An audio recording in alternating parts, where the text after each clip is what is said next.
16.6. J'ai créé le récit de David et Goliath. 16 comme 16e vidéo. 6 comme partie 6 de la vidéo. J'ai créé le récit de David et Goliath. Nous sommes en train de parler de la première loi de mouvement d'un personnage biblique. Je répète ce que j'ai dit. Nous sommes en train de parler de la première loi de mouvement d'un personnage biblique.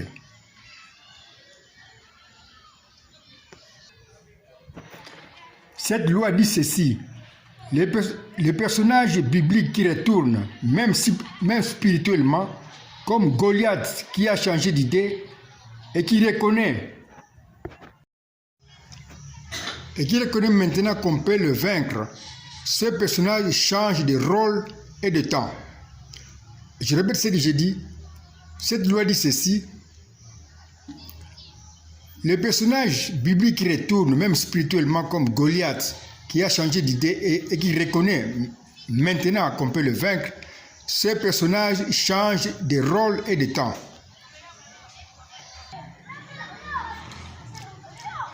Ces personnages qui retournent dans son mouvement changent aussi les rôles de tous les éléments qui sont dans le même tableau du récit biblique. Je répète ce que j'ai dit. Ces personnages qui retournent dans son mouvement changent aussi les rôles de tous les éléments qui sont dans le même tableau du récit biblique. Nous avons vu ceci au jour de la fête des expiations ou fête du grand pardon, dans le cas du souverain sacrificateur qui entrait dans le lieu très saint. Je répète ce que j'ai dit. Nous avons vu ceci au jour de la fête des expiations ou fête du grand pardon, dans le cas du souverain sacrificateur qui entrait dans le lieu très saint. Il entrait dans ce lieu très saint avec le rôle de l'homme Jésus, comme le montre le dessin ci-après. Nous avons ici le chemin du tabernacle.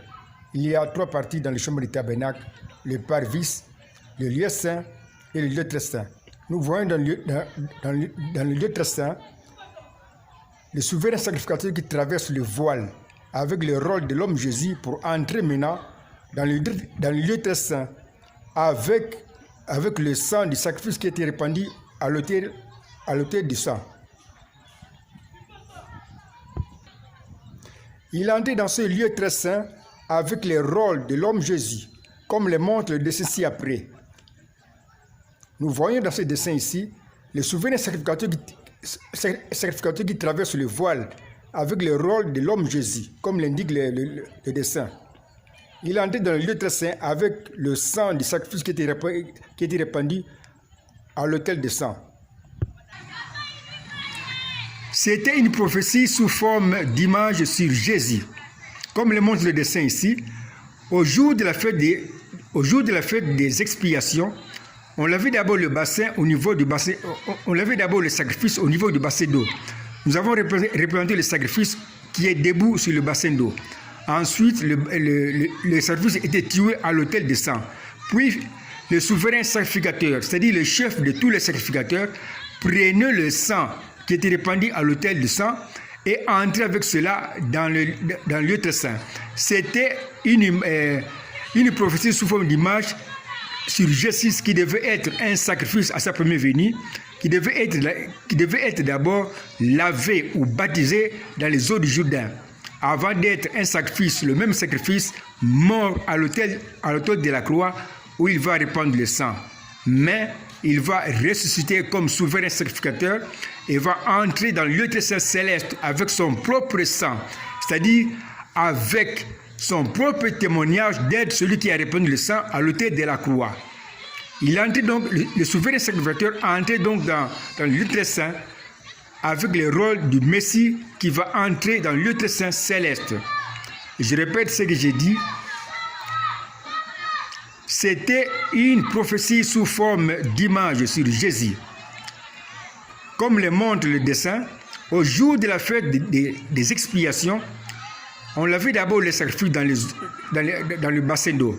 Ensuite, on le faisait mourir à l'autel du sang. C'est-à-dire que les sacrifices devaient d'abord être lavés dans le bassin d'eau avant d'être tués, le même sacrifice à l'autel de sang. Ensuite, le souverain sacrificateur, c'est-à-dire le chef de tous les prêtres, prenait le sang qui était répandu et entrait avec cela dans le lieu très saint. C'était une prophétie sur Jésus-Christ sous forme d'image. Christ, à sa première venue, sera un sacrifice qui sera lavé ou baptisé dans les eaux du Jourdain avant d'être le même sacrifice, un sacrifice mort à l'autel de la croix où il va répandre le sang. Mais il va ressusciter comme souverain sacrificateur et va entrer dans le lieu très saint céleste avec son propre sang, c'est-à-dire avec son propre témoignage d'être celui qui avait répandu le sang à l'autel de la croix. Le souverain sacrificateur entrait donc dans le lieu très saint avec le rôle du Messie qui va entrer dans le lieu très saint céleste.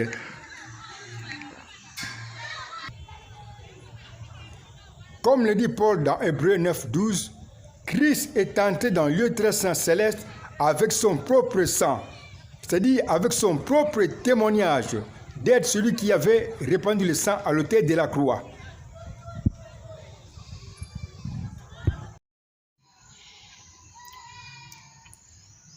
Nous répétons ce qui s'est passé au jour de la fête des expiations, appelée aussi fête du grand pardon.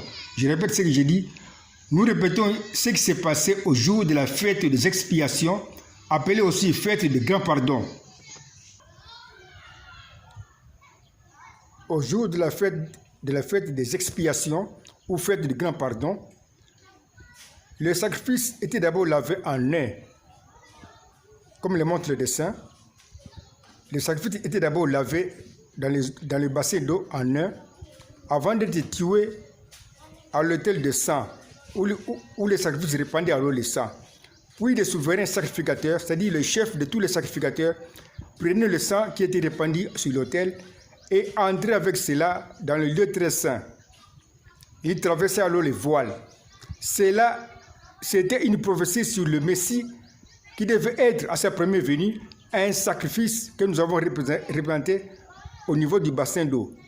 Le Messie à sa première venue sera un sacrifice qui sera baptisé ou lavé dans les eaux du Jourdain, en nez, avant d'être tué à l'autel de sang où il va répandre, à l'autel de la croix où il va répandre le sang comme un sacrifice d'expiation, comme un sacrifice qui porte le péché du peuple. Puis le Messie qui va mourir va ressusciter comme souverain sacrificateur qui va traverser les voiles du lieu très saint céleste pour entrer au ciel avec son propre sang, c'est-à-dire avec son propre témoignage d'être celui qui avait répandu le sang à l'autel de la croix. Nous reprenons ce que nous avons dit au jour de la fête des expiations, appelée aussi fête du grand pardon. On lavait les sacrifices dans le bassin d'eau avant de les tuer à l'autel de sang. Comme le montre la flèche, le même sacrifice qui était lavé dans le bassin d'eau, c'est le même sacrifice qui était tué à l'autel de sang.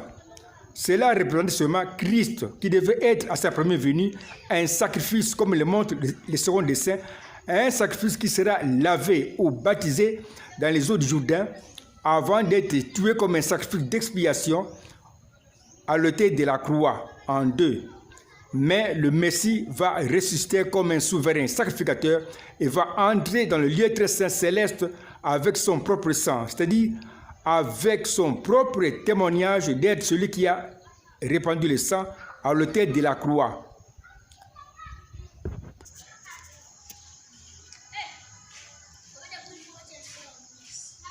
Si quelqu'un déclare que le Messie n'était pas mort et qu'un autre est mort à sa place à la croix, c'est un grand mensonge. Je répète ceci. Si quelqu'un déclare que le Messie n'était pas mort et qu'un autre était mort à sa place à la croix, c'est un grand mensonge.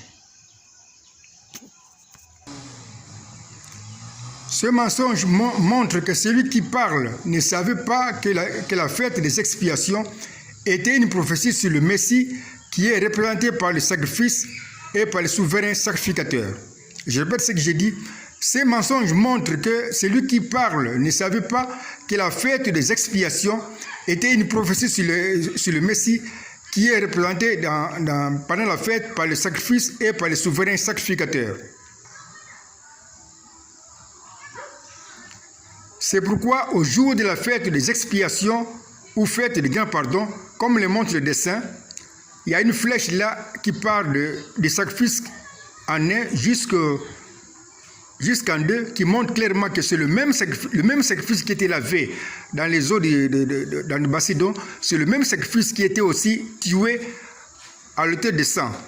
Cela annonçait ce qui va se passer pour le Messie. Le Messie, comme le montre le dessin en bas, le Messie sera un sacrifice qui sera d'abord lavé et baptisé dans les eaux du Jourdain avant d'être tué à l'autel des sacrifices. La flèche montre que c'est le même Messie qui était baptisé dans les Jourdain, c'est le même Messie qui sera aussi tué à l'autel de la croix. Ce n'est pas quelqu'un d'autre, mais c'est le même Messie qui était lavé ou baptisé dans les eaux du Jourdain. C'est le même Messie qui va mourir comme un sacrifice d'expiation à l'autel de la croix. Mais il va ressusciter, comme le montre en 3, le souverain sacrificateur qui traverse le voile avec le rôle de l'homme Jésus. Il entre ainsi avec son propre sang dans le lieu très céleste pour annoncer que voilà, Christ, il va entrer dans le lieu très céleste avec son propre sang, c'est-à-dire avec son propre témoignage d'être celui qui avait répandu le sang à l'autel de la croix. La suite dans la vidéo 16.7, j'ai créé le récit de David et Goliath.